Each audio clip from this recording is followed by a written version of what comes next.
Hi, Scott Bessenecker here, speaking on behalf of the Domestic Poverty Track for Urbana-09. I'm in Oakland, California. Down the street is International Boulevard, where just a few weeks ago a 4-year-old and 1-year-old were caught in a crossfire, shot and hospitalized. You know, the poorest 20% of Americans have seen only a 1% rise in their income since 1980, while the top 20% have seen a 75% increase. In fact, the top 1% have seen a 200% increase since 1980. They make about 22% of all income generated in this country.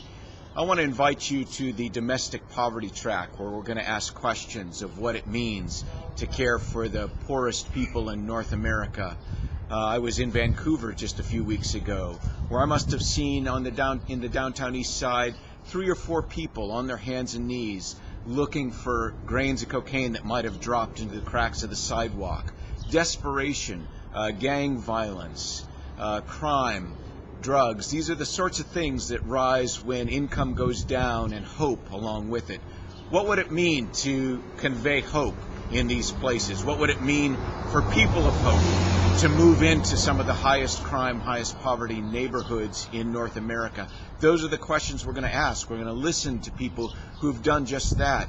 People full of the Holy Spirit who want to see God's kingdom come into these neighborhoods, who have moved with that purpose in order to bring hope, not in a program so much, not in income generation, though those things are needed, but in flesh and blood, in being a neighbor, in being a person who cares for those around them. That's the sort of thing we want to wrestle with in the Domestic Poverty Track, and I'd like to invite you to come and think with us about how that might happen. Listen with us to people who have done just that, and pray with us for real hope and real change to occur in places like Oakland, California, and Vancouver, British Columbia.